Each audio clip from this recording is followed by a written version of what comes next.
Happy New Year! It feels good to be alive in 2025. Safe to say a lot has happened during my 4-week holiday/absence away from YouTube, X and other social medias. And to be quite candid with you, I just got fed up with all the bickering fanboys emotionally and defensively charged over an entertainment gaming device. The break did me a world of good. Sometimes you just need to step out of the buffoonery bubble that is part and parcel of gaming's social media discourse. Still, that didn't stop Astrobot from winning Game of the Year 2024 across the board, and it certainly hasn't prevented Sony from marching ever onwards with its PS5 family of console hardware, which segues nicely into our first news story, courtesy of VGCharts.com. All links are available in the video's description, and if you like this sort of thing, like, subscribe, hit notification, and all that good stuff. And it appears PS5 Pro boosts PS5 sales to over 4 million worldwide hardware estimates for November 2024 sales.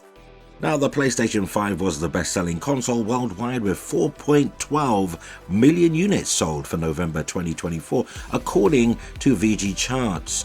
Now, PlayStation 5 has now sold an estimated 67.70 million units lifetime worldwide, whilst Nintendo Switch sold an estimated 1.72 million units, to bring its lifetime sales to 146.04 million units, just in touching distance of the lifetime PS2 sales. Now, the Xbox Series X and S didn't fare so well. It sold 0.77 million units to bring their lifetime sales to 31.21 million units. PS4 sold an estimated 4,118 units to bring its lifetime sales to 117.19 million units. PS5 sales compared to the same month for PS4 in 2017 are up by nearly 0.62 million units, which is progress, while the Xbox Series X and S compared to the same month for the Xbox One are down by 1.59 million units. PS4 sold 3.5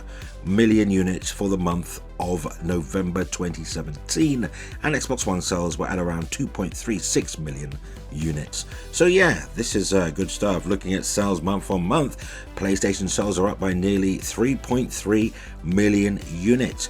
Xbox Series X and S sales are up by over around 0.45 million units, and Nintendo Switch sales are up 1.02 million units. So yeah, PS5 sold an estimated 15.31 million units 2024 year to date, with Nintendo Switch 9.30 million units and Xbox Series X around 4.01 million units. So looking at the data, the key takeaway here is PS5 sales overall are up, which is great news for Sony. And in terms of Nintendo Switch, that console is at the end of its life cycle, so you would expect sales to dwindle, but it's still performing respectively, even in spite of the anticipation of Nintendo Switch 2, of which there's been many leaks. I've been keeping up with them, all that for another video. Now, in terms of Xbox Series X and S, it continues to struggle, though it is up marginally. It is underperforming compared to past generations. Now, of course, everyone can say, well, Microsoft's not focused on hardware sales, and it's primarily now a third-party publisher across multiple platforms, which kind of brings us into our next news cycle, because GameSpot.com, again links in the description, has indicated that Microsoft may bring all their big games to PS5, according to analysts. Now, 2025 could be the year Microsoft goes all in on its multi-platform strategy, a video game analyst has said. According to a veteran video game industry analyst, 2025 could be really the year that Microsoft goes all in on bringing its Xbox games to other platforms. That includes PlayStation 5. Now, Microsoft, of course, has already begun to launch some games on rival platforms, but Serkan Toto of Kantan Games believes Microsoft will lean further into that in 2025. Now, Toto told GamesIndustry.biz that Microsoft may opt to do this in a variety of ways and for a variety of reasons, including helping to pay for its massive buyout of Activision Blizzard King and the huge lead of PlayStation in the market. Here's a quote.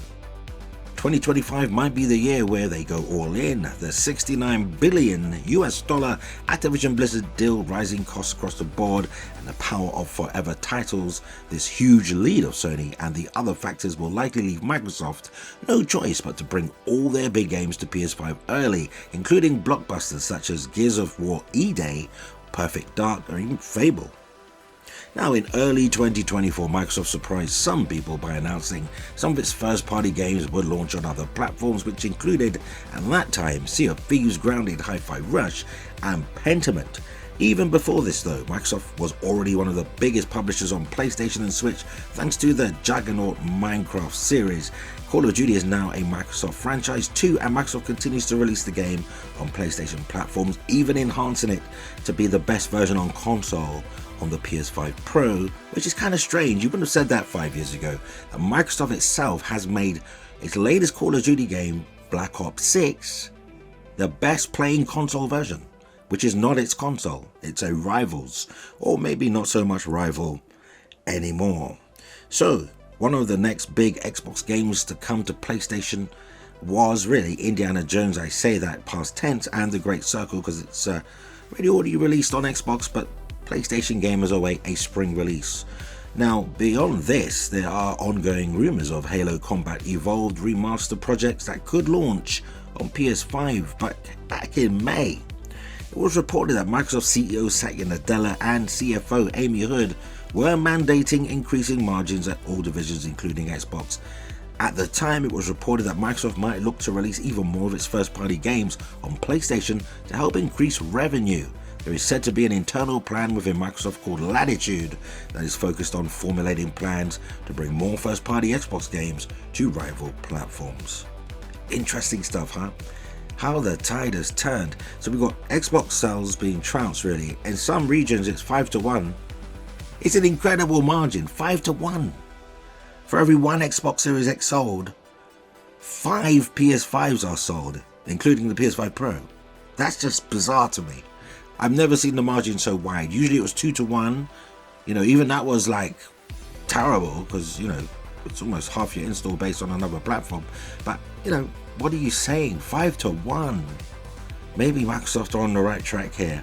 Certainly putting their games on PlayStation and Nintendo, Steam, wherever they can put them, because they're obviously changing strategy. They don't care about console sales, evident from the holidays. I didn't see any Xbox commercials about, bundles or anything. There was nothing. In fact, as far as Microsoft's Xbox is concerned, this holiday really felt like a standard month throughout the year. Nothing big, no hoo-ha, no big promotions, no major commercials. But it's not all doom and gloom for Xbox, because GamesRadar.com has a more positive report in terms of the future for Xbox console, and despite a rocky couple of years, analysts reckon that Xbox's console war is actually looking pretty bright. If you look at the PlayStation sales chart, you see a lot of Microsoft on there. You look at their results in the earning reports and you go, okay, that looks pretty darn good. Interesting. So yeah, the article goes on to report that while the past few years have been somewhat up and down for Xbox as a whole, one industry analyst believes that the company is starting to correct course just in time for a bumper 2025 for the brand. In an interview with Games Radar Plus, Matt Piscatella, Executive Director of Games at Sakana, discussed Xbox's past, present, and its future, believing that the company's favors are about to turn, partly due to strong PlayStation sales. Here's a quote. If you look at what's going on now in sales, you look at like the PlayStation sales chart, you can see a lot of Microsoft on there, and the more that they can broaden the appeal of their products, their IP across other platform holders, why not do that? So for Piscatella, the key to the Xbox's future is to embrace other platforms rather than competing with them, and to ensure that even if console sales falter, as they have in recent years, they can still make up for that with sales of their games. I mean, you look towards the future and some of the things they've talked about, expanding their reach of the Xbox brand well beyond the Xbox console, and a key initiative, and they're executing on that. You look at their results in their earnings report and you go, okay, that looks pretty darn good, even though they recognize the console sales themselves are lagging really lagging for them. You look at that in a way and the future is actually looking pretty bright, although yeah, it's been a rocky couple of years for sure. So with Xbox having invested so heavily in expanding Game Pass, to which subscriptions have long began really to plateau, Piscatella believes that one of the service's most important aspects is as a marketing machine for Xbox titles, describing it as having more of a broad approach, where subscriptions are more a part of doing things like driving sales on other platforms and ecosystems. He views Game Pass as an important part of the Xbox brand, but believes that Xbox's move to a more balanced approach as opposed to their previous focus on the service is a smart one. I think it has a really nice role to fill in the portfolio of products being offered to consumers, but perhaps the previous strategy of going all in on just that, course correcting from what seems to have been a good decision. Piscatella notes that with games such as Helldivers 2, PlayStation has made more of an effort to capture audiences on other platforms, but stated that Xbox has been far more aggressive in this regard, and that if the company wants to continue on its upward trajectory, then continuing to sell well across all platforms will be exactly how Xbox and Microsoft can do it. Interesting. So yeah, they're looking at a different angle here with, everybody knows Microsoft, Xbox is becoming more of a third-party publisher across a multitude of platforms, multi-platform publisher, if you will. It wet its feet with the PC space, Steam, and it dropped a few games on the Switch and the PS4 and 5 to that matter. But yeah, even the PS5 Pro, which I was a bit surprised at. I didn't think Microsoft would enhance Black Ops 6. Not to say that they'd be petty, but I didn't think they'd give the edge to a PlayStation console on their own game, their own owned IP. But there you have it. It shows you that Microsoft are not really that petty at all, which is good for everybody, really, isn't it? So yeah, that's your news in a nutshell. And that brings us to the end of another video. If you like this sort of thing, like, subscribe, hit notification, and follow via X at FoxyGames_UK. Until the next video, enjoy your week. And always remember, play games, not corporations.